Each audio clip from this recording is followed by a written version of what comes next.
Kali ini saya akan memaparkan refleksi dan implementasi pemikiran Ki Hajar Dewantara. Perkenalkan, saya adalah Agus Dwianto, guru di SMP Negeri 1 Baturetno, Kabupaten Wonogiri. Saat ini menjadi calon guru penggerak angkatan ke-7. Ketika kita membahas mengenai pemikiran Ki Hajar Dewantara, maka salah satu kata mutiara nasihat yang beliau sampaikan ketika berbicara mengenai pendidikan, beliau mengatakan pendidikan adalah tempat persemaian benih-benih kebudayaan dalam masyarakat. Ki Hajar Dewantara membuat koneksi antara pendidikan dan kebudayaan.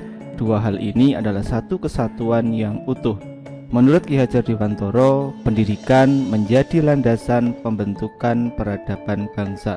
Sehingga tugas guru bukan hanya memastikan anak-anak masuk setiap hari, mengerjakan tugas, mengikuti ujian dengan hasil yang baik, tetapi untuk menjemput kebudayaan yang kita impikan. Dengan kata lain, kita sedang membangun peradaban.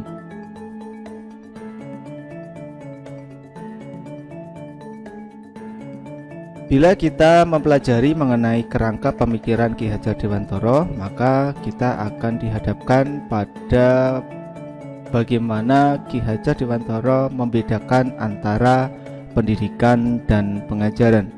Menurut Ki Hajar Dewantara, pengajaran merupakan cara memberi ilmu kepada murid dalam arti transfer of knowledge.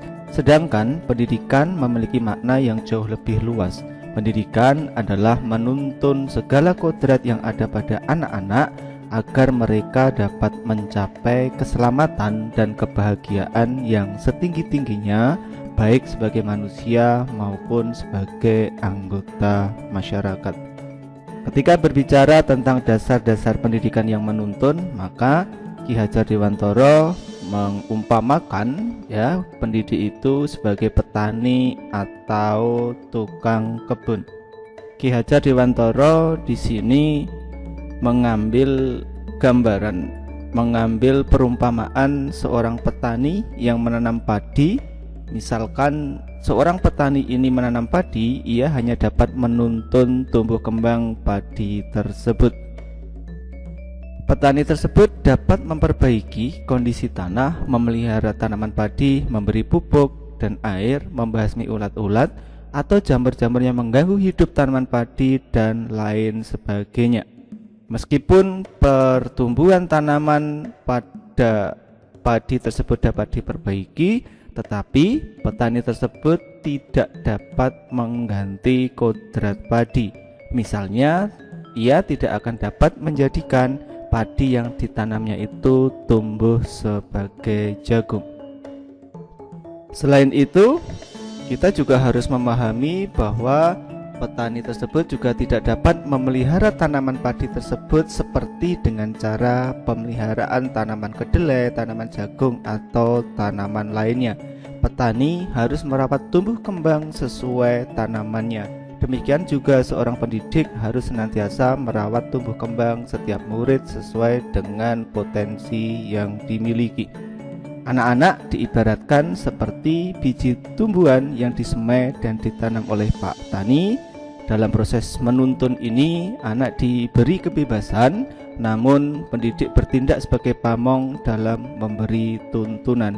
Inilah hakikat dari merdeka belajar yang sesungguhnya.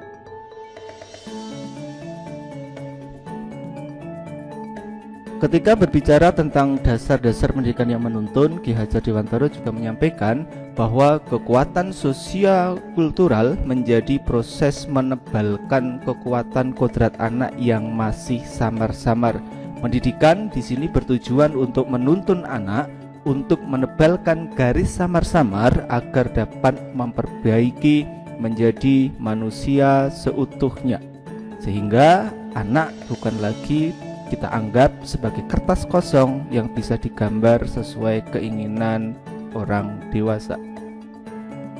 Ki Hajar Dewantara juga berbicara mengenai kodrat alam dan kodrat zaman. Ki Hajar Dewantara menegaskan bahwa pendidikan anak berhubungan dengan kodrat alam dan kodrat zaman. Artinya, pendidikan harus dilaksanakan sesuai dengan alam dan zamannya.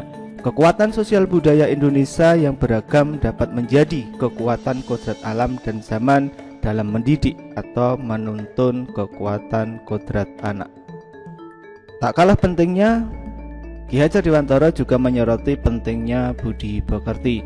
Beliau menyampaikan bahwa budi pekerti menjadi bukti nyata keselarasan hidup antara cipta, rasa, karsa, dan karya.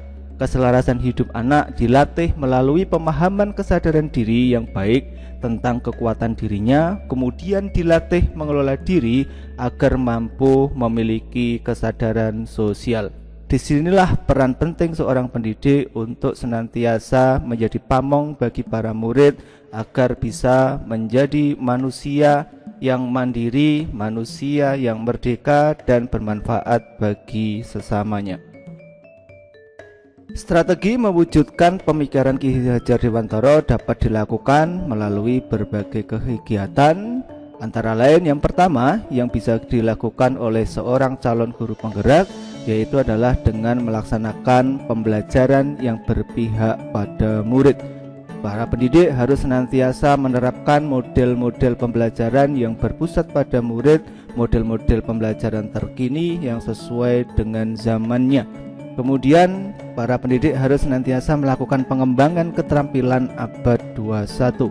Pengembangan keterampilan 4C, yaitu communication, collaboration, critical thinking, dan creativity harus senantiasa diberikan melalui pembelajaran.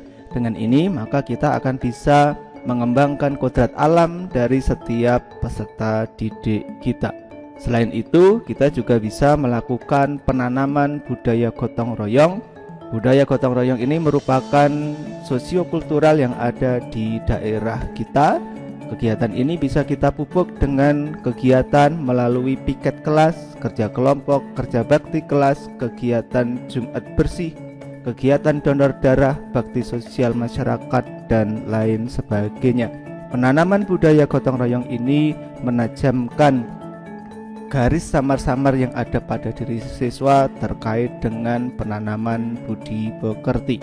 Kemudian kegiatan lain, strategi yang bisa diwujudkan untuk mengimplementasikan pemikiran Ki Hajar Dewantara yaitu penanaman budaya religius.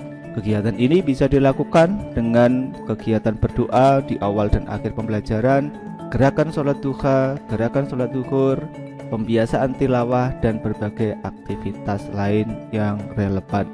Demikian berbagai gambaran demonstrasi kontekstual yang dapat dilakukan untuk mengimplementasikan pemikiran Ki Hajar Dewantara melalui pembelajaran yang berpihak pada murid, pengembangan keterampilan abad 21, penanaman budaya gotong royong, serta penanaman budaya religius. Berbagai tantangan akan senantiasa dihadapi ketika kita ingin menerapkan pemikiran Ki Hajar Dewantara. Tantangan yang muncul bisa jadi berupa kurangnya pemahaman para pendidik mengenai model-model pembelajaran terkini maupun modernisasi gaya hidup terkini yang senantiasa menggerus nilai-nilai luhur budaya bangsa kita. Solusi yang dapat dilakukan untuk bisa mengatasi tantangan yang ada antara lain yaitu mengikuti beragam pelatihan yang relevan mengenai variasi ataupun ragam model-model pembelajaran maupun belajar dari berbagai sumber, karena saat ini kita ada di era digital di mana kita akan bisa belajar berbagai hal dari berbagai sumber yang terpercaya. Selain itu, untuk menghadapi modernisasi yang menggerus budaya luhur bangsa kita seperti budaya gotong royong dan religius, maka salah satu solusi yang bisa dilakukan adalah melakukan komunikasi secara rutin, komunikasi secara efektif dengan orang tua dan murid. Sebagaimana yang disampaikan oleh Ki Hajar Dewantara, keluarga adalah pilar utama pendidikan, sehingga para pendidik dan sekolah harus senantiasa menjalin komunikasi efektif dengan orang tua dan wali murid. Demikian paparan mengenai demonstrasi kontekstual refleksi dan implementasi pemikiran Ki Hajar Dewantara. Semoga bermanfaat.